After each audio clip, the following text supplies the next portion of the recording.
Another cringy intro. Why do you gotta do these, man? You know what? Don't make fun of my cringy intros, okay? They're amazing in their own way. Whatever, man. Just get to it. Sure thing.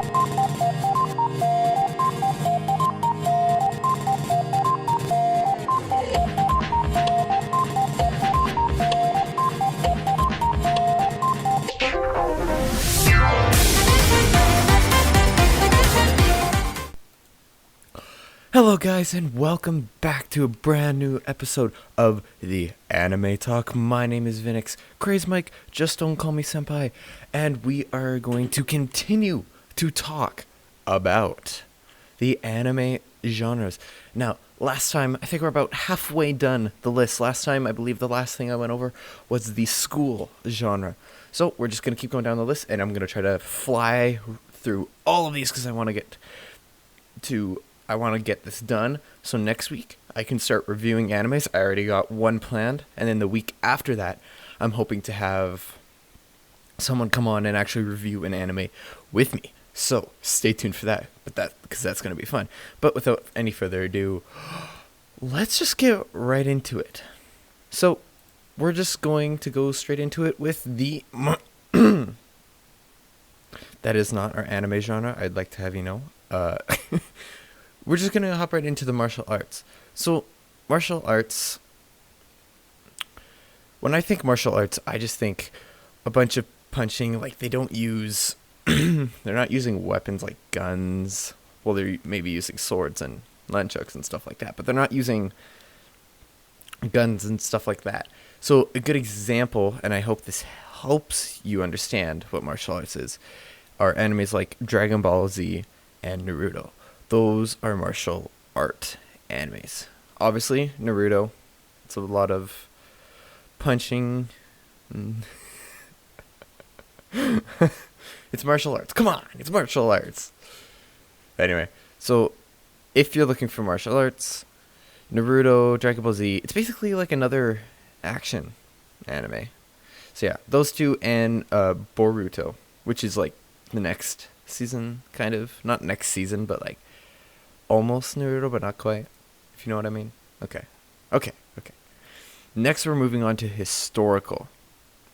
So, historical animes, most of the time take part in the past. So, say you have an anime, I'm going to use Demon Slayer for example, because Demon Slayer is a historical anime because it takes place in the past. So if you haven't seen Demon Slayer, there's one scene where you can really tell that it's in the past, where they go to the big city. And I'm not going to spoil the whole thing. I'm not going to try not to. But when they're in the city, they see old-fashioned, really old cars, old buildings. It's historical. So if you're looking for a historical anime, like I said, Demon Slayer, and there's a bunch of little small animes. So, like Drifters is a small anime.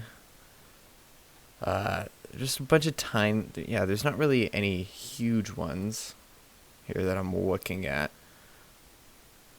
Dang, I'm sorry guys, but if you want to watch historical, I so recommend watching Demon Slayer. It is a phenomenal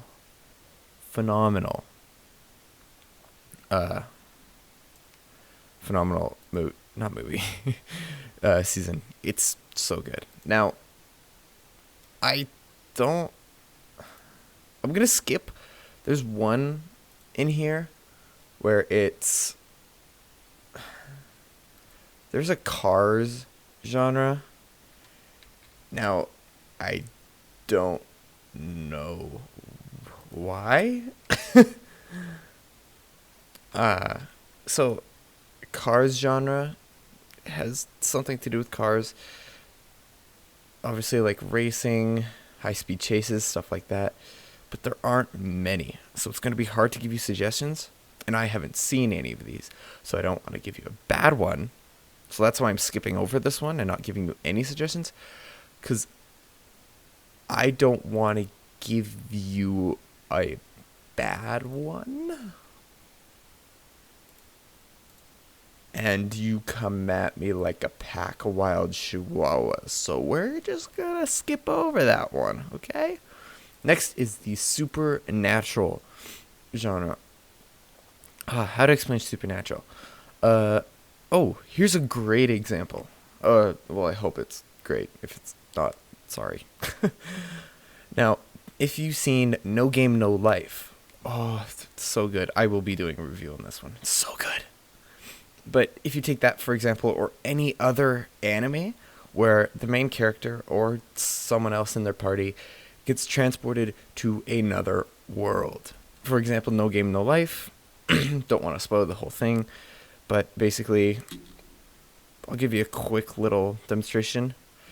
The brother and sister, they get transported to another world, and I want to save this for a review. So basically, that's the whole premise. They get transported to another world, but there's more things involved. Another great example is Konosuba, which is basically the exact same thing, except different characters in a different themed world. Now, to get what I mean, you need to go watch those. Or just wait till I do the review. Probably you want to wait till I do the review. Okay. Alright. But next up, we got the sci-fi genre. I don't even know what's sci-fi. What is sci-fi? Seriously, what is sci-fi? What is the... Hold on, I'm literally looking this up right now because I don't know what the definition of the sci-fi genre is. And it doesn't say crap. Okay, I'll be right back, guys.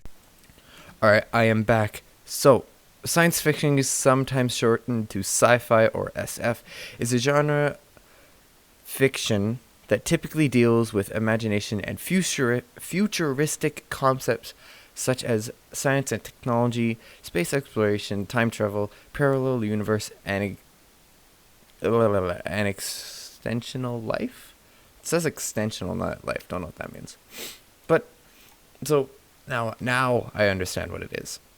So, unlike historical, most of this, I guess, takes place in the future, or if not the future, another planet where they're more advanced than us, let's say. Now, I'm going to list off a couple here, okay? A great one would be Darling in the Franxx, but once again, if you watch that one, you're going to cry. So, got Darling in the Franxx, Dr. Stone, which is definitely, I'd say it's pretty close to a sci-fi. Oh yeah. That is definitely close to a sci-fi genre. And then you also got One Punch Man. I'm not going to question that one because I haven't seen One Punch Man. I know, don't hate. I haven't seen it yet. It is on my list. I will see it eventually. I just don't have the time right now. Which is a complete lie because who doesn't have time during quarantine? Alright, anyway, we're going to get that out of the way.